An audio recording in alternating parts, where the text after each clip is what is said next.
If you sign someone else's name to a check, that's forgery. If White House staff use an AutoPen to sign presidential documents without clear, conscious authorization, is that forgery? Is that treason?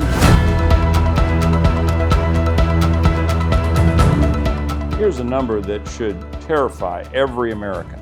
Only 19% of us trust our government to do the right thing most of the time. Now think about that. That means that 8 out of 10 Americans have lost faith in the people we elected to serve us. That's not just a polling number, folks. That's a crisis that strikes at the very heart of our republic. Welcome, patriots, to this edition of Common Sense for America. I'm Bruce Rutherford. I'm coming to you from the beautiful Westwood Golf Club here in Houston, Texas. Today, we're diving into something that's been eating away at our democracy like termites in the foundation. Government dishonesty, and specifically what I'm calling the Biden cognitive cover-up. Now, before we get started, if you're watching on YouTube, hit that like button and subscribe. If you're listening on your favorite podcast app, leave us a rating and a review. Your engagement helps us reach more Americans who need to hear these truths. Let me paint you a picture of where we are as a nation. We've been hit with revelation after revelation about the previous administration's deception. I will not pardon my son until he did. He's as sharp as a tack, and he has so much energy we can't keep up with it. Give me a break. They said all this while privately staff members were discussing invoking the 25th Amendment. But this isn't just about one party. Patriots, we've watched respected intelligence professionals mislead us about election interference. We've seen hundreds of billions of dollars in taxpayer money handed out in those final 75 days of the Biden administration with no oversight. Senator John Kennedy of Louisiana's committee's hearings revealed that agencies weren't even keeping financial records or asking for financial records from those who received the money.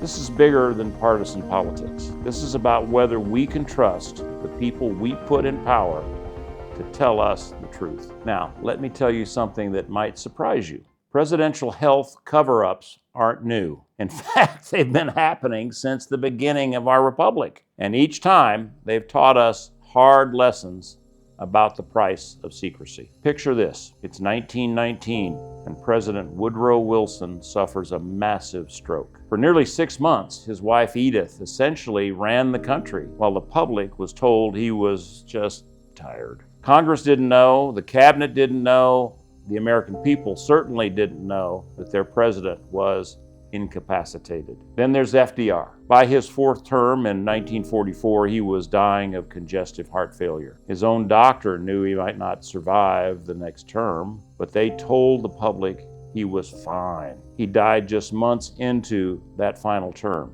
And Harry Truman, who'd been kept in the dark about everything, including the atomic bomb, suddenly found himself leading the free world. Now, these aren't just history lessons, folks. They are warnings about what happens when we let personal loyalty override our duty to the American people. After President Kennedy's assassination in 1963, Congress finally got serious enough to do something. In 1967, they ratified the 25th Amendment, our constitutional insurance policy for when a president can't do the job. Now, here's how it works in plain English. If a president realizes he can't fulfill his duties, he can voluntarily step aside temporarily. Now, that's Section 3 of the 25th Amendment. Presidents Reagan, Bush, and Biden have all used this during medical procedures. But here's the part that really matters for our current situation. Section 4 of the 25th Amendment says, if the Vice President and a majority of the Cabinet believe the President is unable to discharge his duties, they can declare him unfit by writing to the Congress. The Vice President immediately becomes the acting President. Sounds simple, right? Well, here's the catch. Here's the problem. It's never been used. Not once. Why? because asking a cabinet member to declare their boss unfit is like asking employees to fire their CEO. It takes enormous courage, and frankly, it could cost that cabinet member, that vice president, their job and their political futures. Congressman Jamie Raskin, a Democrat from Maryland, recognized this problem back in 2017. He proposed creating an independent commission of medical experts and former officials from both major parties to make these assessments instead of relying on cabinet members who serve at the president's pleasure. Whether you like Raskin's politics or not, that idea makes constitutional sense. Now, let's talk about something that should concern every American: the AutoPen. This isn't some modern invention of government bureaucracy. Thomas Jefferson actually created the first version, a device he called the polygraph, that could make multiple copies of documents as he wrote them. Every president since Truman has used some form of automatic signing device, and for good reason. The volume of presidential paperwork is just staggering. But here's where it becomes a problem. What happens when the president may not be cognitively aware of what he's authorizing? This morning, President Trump is claiming that the sweeping pardons that President Biden issued before leaving office are, quote, hereby declared void. Trump asserts it is because of the fact that they were done by AutoPen. In other words, Joe Biden did not sign them, but more importantly, Trump says he did not know anything about them. During the final months of the previous administration, of the Biden administration, there's credible evidence that the AutoPen was used extensively while serious questions existed about the president's mental state. We're not just talking about signing photos for constituents. We're talking about official government documents, spending authorizations, and even pardons. Now, think about this. If you sign someone else's name to a check, that's forgery.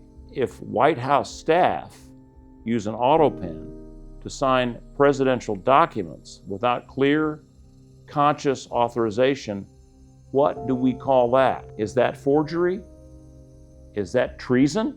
I believe we need a new law requiring presidents to sign all significant documents in person with witnesses present. Yes, I would show I know it would slow things down. I know that. But the integrity of the presidential decisions is worth that inconvenience. Here's what worries me the most about this deception. It's not just dangerous, it's not just damaging trust in government. It's threatening the very foundation of our democracy, which is legitimate opposition. Now, the Democratic Party has been taking a tremendous beating from these revelations that I fear, and so much so that I fear for their ability to function as an effective opposition party. And before my Republican friends start cheering, let me remind you of something. Democracy needs strong opposition to stay healthy. Look at California. It's essentially a one-party state now. Now look at New York. When one party dominates completely, you don't get better government. You get complacency, corruption, inefficiency, and eventually you get tyranny. We need both parties to commit to radical transparency. This Democratic mantra that they're using now is that we're moving forward instead of accepting responsibility. That isn't healing. It's making the wound deeper. America must hold bad actors accountable through prosecution when laws have been broken, and we clearly need some new laws, and through public exposure when they're not. Only then can we begin to rebuild the trust that makes democracy possible. Patriots, here's what I need you to do. First, demand transparency from every elected official, regardless of his or her party. Second, support candidates who commit to open government, not just in campaigns, but in office. Third, stay engaged. Democracy isn't a spectator sport. It's a contact sport. Share this episode with someone who needs to hear it. Rate and review us on your podcast platform. Follow us on YouTube. And most importantly, let your representatives know that you're watching, you're paying attention, and you demand the truth. God bless you and yours. and God bless America.